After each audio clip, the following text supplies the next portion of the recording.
guys මෙතන ඉන්නේ game කරලා අර තියෙන විදිහට අර හෙජර් එකෙන් විතර වලින් දැන් අරගෙන දවස් දෙකක් කිව්වා. දවස් දෙකකට පස්සේ මුදාහරපු කට්ටිය තමයි මේ හරිම ටූටේ ඉතින් පව් හිතනවා දැක්කම.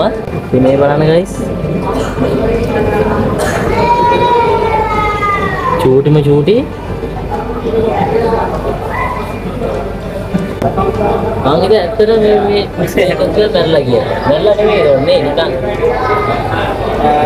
එතකොට මෙතන තියෙදේ තමයි දැන් ගොඩක් කට්ටිය යනවායි කියලා මුහුදේ බික් කරනොත් චින්න දින්න නැතුවයි කියලා මෙතෙන්ට ගෙන්නේ.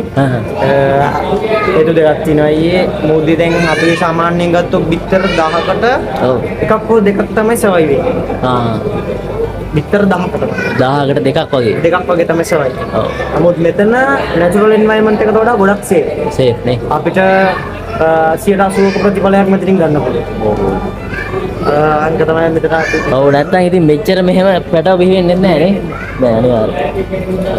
ඒකට මේ ටැංකිය ඉන්න ඔක්කොම ඕකටම ආවනේ කැස් බෑවෙක්. මෙහා ජීවත් වෙන්නේ වැඩිපුර ඉන්දියන් වල ඉන්දියාවේ. මෙයාලට කියන්නේ ඔලිව් රෙඩ්ලි කියලා බටු කැස් බෑවෙක්. ඉතින් ඉන්නේ දවසේ දෙකක් අතර. ඉතින් ඔයාලට පේනවා මේ ඉන්නේ ඔලිව් රෙඩ්ලි බටු කැස් බෑව නේ. ඒ වෙලාව අපි බැලුවා ග්‍රීන් ටර්ට. මෙයන් හරිය ඒ කියන්නේ මේ නිකන් සයිලන්ට් නේ. ඒ කියන්නේ ගොඩාක් කලබල නැහැ නිකන්. ගොඩක් ඇක්ටිව්. ඇක්ටිව්.